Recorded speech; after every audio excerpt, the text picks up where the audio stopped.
ओम शांति। 9 जून 1969 बाबा के अव्यक्त मधुर महावाक्य। मुरली का टाइटल, सुस्ती का मीठा रूप आलस्य। बाबा कहे, सभी व्यक्त में होते अव्यक्त स्थिति में हो। अव्यक्त स्थिति किसको कहते हैं, उसकी पहचान है। पहले है अव्यक्त स्थिति की पहचान, और पहचान के बाद फिर है परख। तो इन दोनों बातों का ज्ञान है। अव्यक्त स्थिति किसको कहते हैं? व्यक्त का भान ना रहे। बाबा कहे, व्यक्त में कार्य करते हुए भी व्यक्त का भान कैसे नहीं रहेगा? व्यक्त में होते हुए अव्यक्त स्थिति में रहे, यह कितना अनुभव होता है। आज यह सभी से पूछना है, अव्यक्त स्थिति में ज़्यादा से ज़्यादा कितना समय रहते हो? ज़्यादा में ज़्यादा कितना समय होना चाहिए? मालूम है? 8 घंटा। बाबा कहे, संपूर्ण स्टेज के हिसाब से तो 8 घंटा भी कम से कम है। आपके वर्तमान पुरुषार्थ के हिसाब से 8 घंटा ज़्यादा है। कोई ने भी हाथ नहीं उठाया। बाबा कहे, अच्छा, जो 6 घंटे तक पहुँचे हैं वह हाथ उठाएं। कोई नहीं उठाते हैं। अच्छा, 4 घंटे तक जो पहुँचे हैं वह हाथ उठाएं। कोई ने 4 घंटे में, कोई ने 2 घंटे में हाथ उठाया। इस रिज़ल्ट के हिसाब से कितना समय पुरुषार्थ का चाहिए? कोर्स भी पूरा हो गया, रिवाइज कोर्स भी हो रहा है, फिर भी मेजॉरिटी की रिज़ल्ट। इसका क्या कारण है? सभी पुरुषार्थ भी करते हो, उमंग भी है, लक्ष्य भी है, फिर भी क्यों नहीं होता है? अटेंशन कम है। बाबा कहे, किस बात का अटेंशन कम है? यह तो अटेंशन सभी रखते हैं कि लायक बने, नज़दीक आएं, फिर भी मुख्य कौन सा अटेंशन कम है, जिस कारण अव्यक्त स्थिति कम रहती है? सभी पुरुषार्थी ही यहाँ बैठे हो। ऐसा कोई होगा जो कहे मैं पुरुषार्थी नहीं हूँ? पुरुषार्थी होते हुए भी कमी क्यों? क्या कारण है? अंतर्मुख रहना चाहते हुए भी क्यों नहीं रह सकते हो? बाहर मुक्ता में भी क्यों आ जाते हो? ज्ञानी तो आत्मा भी तो सभी बने हैं। ज्ञानी तो आत्मा समझदार बनते हुए फिर बेसमझ क्यों बन जाते हो? समझ तो मिली है, समझ का कोर्स भी पूरा हो चुका है।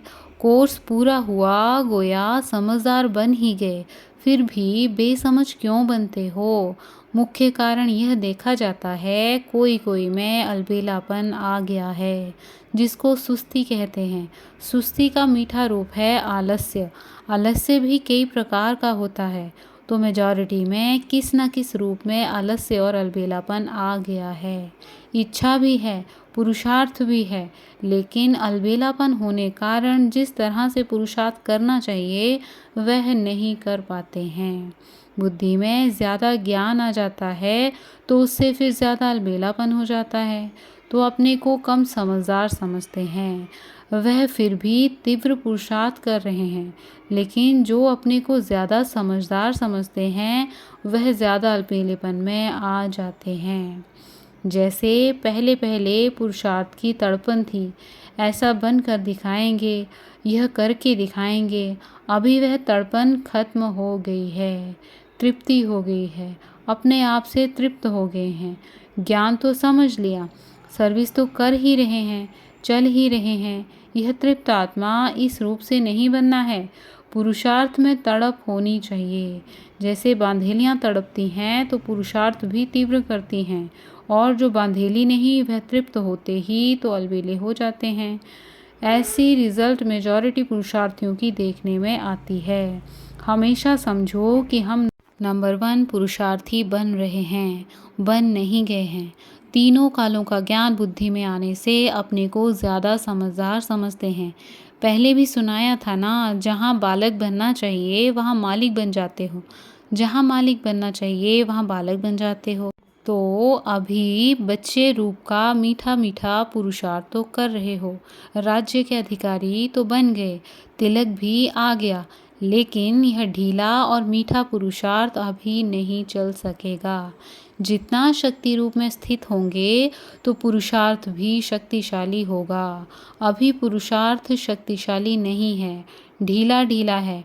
पुरुषार्थी तो सभी हैं, लेकिन पुरुषार्थ शक्तिशाली जो होना चाहिए वह शक्ति पुरुषार्थ में नहीं भरी है।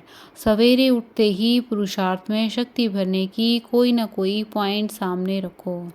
अमृत वेले जैसे रूह रिहान करते हो, वैसे ही अपने पुरुषार्थ को शक्तिशाली बनाने के लिए भी कोई न कोई पॉइंट विशेष रूप से बुद्धि में याद रखो। अभी विशेष पुरुषार्थ करने की आवश्यकता है। साधारण पुरुषार्थ करने के दिन अभी बीत रहे हैं। जैसे विशेष फंक्शन आदि के प्रोग्राम रखते हो ना, वैसे अब यही समझना है कि समय थोड़ा है, उसमें विशेष पुरुषार्थ का प्रोग्राम रखना है। यह विशेष पुरुषार्थ करने का लक्ष्य रख आगे बढ़ना है। अगर ऐसी ढीली रिजल्ट में रहेंगे तो जो आने वाली परीक्षाएं हैं उनकी रिजल्ट क्या रहेगी। परीक्षाएं कड़ी आने वाली हैं, उसका सामना करने के लिए पुरुषार्थ भी कड़ा चाहिए। अगर पुरुषार्थ साधारण, परीक्षा कड़ी, तो रिजल्ट क्या होगी। अच्छा, आज तो गोपों से मुलाकात करते हैं। अपने पुरुषार्थ से संतुष्ट हो, चल तो रहे हो, लेकिन कितनी परसेंटेज में। जो समझते हैं हम 75% श्रीमत पर चल रहे हैं, वह हाथ उठाओ। कईयों ने हाथ उठाया। बाबा कहे, अच्छा, मुख्य श्रीमत क्या है। मुख्य श्रीमत यही है कि ज़्यादा से ज़्यादा समय याद की यात्रा में रहना, क्योंकि इस याद की यात्रा से ही पवित्रता, दैवी गुण और सर्विस की सफलता भी होगी। जो 75% श्रीमत पर चलते हैं, उन्हों का याद का चार्ट कितना है। याद का चार्ट भी 75% होना चाहिए। इसको कहेंगे पूरी पूरी श्रीमत पर चलने वाले। आज खास गोपों को आगे किया है, गोपियों को पीछे मंगाया है, क्योंकि जब भी मिलन की कोई बात होती है तो गोपियाँ जल्दी आ जाती हैं, गोप देखते देखते रह जाते हैं। गोपों को जिम्मेवारी भी देनी है, यूं तो दी हुई है। जैसे आप लोगों के चित्र में दिखाया है ना कि द्वापर के बाद ताज उतर जाते हैं, तो यह जिम्मेवारी का ताज भी दिया हुआ तो है, लेकिन कभी कभी जानबूझकर भी उतार देते हैं और माया भी उतार देती है। सतयुग में तो ताज इतना हल्का होता है जो मालूम भी नहीं पड़ता है कि कुछ बोझ सिर पर है। सतयुग की सीनरियाँ सामने आती हैं कि नहीं। सतयुग के नज़ारे स्वयं ही सामने आते हैं या लाते हो। जितना जितना आगे बढ़ते रहेंगे तो ना चाहते हो भी सतयुगी नज़ारे स्वयं ही सामने आएंगे। लाने की भी ज़रूरत नहीं। जितना जितना नज़दीक होते जाएंगे उतना उतना नज़ारे भी नज़दीक होते जाएंगे। सतयुग में चलना है और खेल पाल करना है, यह तो निश्चित है ही। आज जो भी सभी बैठे हैं, उनमें से कौन समझता है कि हम श्री कृष्ण के साथ पहले जन्म में आएंगे, उनके फैमिली में आएंगे, व सखी सखा बनेंगे, व तो स्कूल के साथी बनेंगे। जो समझते हैं तीनों में से कोई ना कोई ज़रूर बनेंगे, ऐसे निश्चय बुद्धि कौन है। सभी ने हाथ उठाया। नज़दीक आने वालों की संगम युग में निशानी क्या होगी। यहाँ कौन अपने को नज़दीक समझते हैं। यज्ञ, सर्विस व जो बाप दादा का कार्य है, उसमें जो नज़दीक होगा वही वहाँ खेल पाल आदि में नज़दीक होंगे। यज्ञ की जिम्मेवारी व बाप दादा के कार्य की जिम्मेवारी के नज़दीक जितना जितना होंगे, उतना वहाँ भी नज़दीक होंगे। नज़दीक होने की परख कैसे होगी। हर एक को अपने आप से पूछना चाहिए। जितनी बुद्धि, जितना तन मन धन और जितना समय लौकिक जिम्मेवारियों में देते हो, उतना ही इस तरफ देते हो। इस तरफ ज़्यादा देना चाहिए। अगर ज़्यादा नहीं तो उसका वज़न एक जैसा है। अगर दोनों तरफ एक जैसा है तो भी नज़दीक गिना जाएगा। इस हिसाब से अपने को परखना है। अभी तक रिजल्ट में लौकिक जिम्मेवारियों का बोझ ज़्यादा देखने में आता है। खास मुख्य गोपों को ये बातें ज़रूर ध्यान में रखनी चाहिए कि आज का दिन जो बीता, कितना समय लौकिक जिम्मेवारी तरफ दिया और कितना समय अलौकिक व पारलौकिक जिम्मेवारी तरफ दिया। कितने मददगार बने। यह चेकिंग करते रहेंगे तो पता पड़ेगा कि कौन सा तरफ खाली है। सभी प्रकार की परिस्थितियों में रहते हुए भी कम से कम दोनों तरफ एक जितना ज़रूर होना चाहिए। कम नहीं, उस तरफ कम हुआ तो हर्जा नहीं, इस तरफ कम नहीं होना चाहिए। तो फिर लौकिक जिम्मेवारी की कमी को भी ठीक कर सकेंगे। परमार्थ से व्यवहार भी सिद्ध हो जाता है।